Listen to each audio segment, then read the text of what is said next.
इस बीच अक्टूबर के दौरान भारत के व्यापार घाटे में जोरदार बढ़ोतरी देखने को मिली है। एक्सपोर्ट घटने और इंपोर्ट में उछाल से व्यापार घाटा 41 अरब डॉलर से ज़्यादा दर्ज किया गया।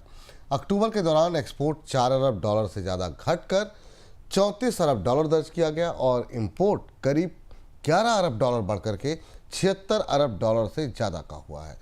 सर, ये विदेश व्यापार के जो ताज़ा आंकड़े हैं वो भीतर से क्या तस्वीर बयां कर रहे हैं? ये आंकड़े काफ़ी चौंकाने वाले हैं। अगर आप देखें तो पिछले महीने के हिसाब से जो 32 बिलियन डॉलर के आसपास का घाटा था वो 41 बिलियन डॉलर हो गया है। ऑल टाइम हाई के ऊपर है भारत का व्यापार घाटा। जो मैं आंकड़े देख रहा हूँ अब का अप्रैल और अक्टूबर का जो कम्युलेटिव घाटा है वो करीब 78 बिलियन डॉलर को पार कर गया है, जो पिछले साल से ज़्यादा है।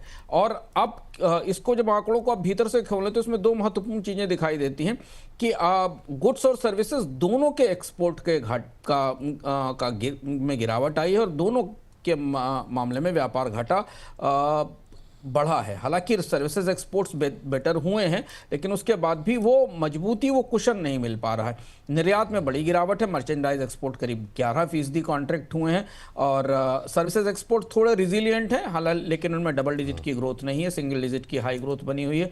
इंपोर्ट्स बहुत ज़्यादा बढ़े हैं, 16% के आसपास बढ़ा हुआ है। 200% का सर्ज गोल्ड के इंपोर्ट में हुआ है। 7 बिलियन डॉलर का सोना इंपोर्ट हुआ है।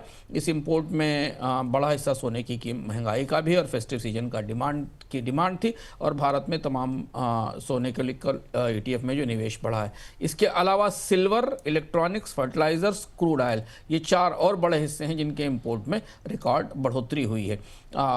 भारत के पर अमेरिका में 50% टैरिफ लगाए जाने के बाद जो बड़े निर्यात थे वो सब टूटे हैं। जेम्स ज्वेलरी में बड़ी गिरावट दिखाई दे रही है।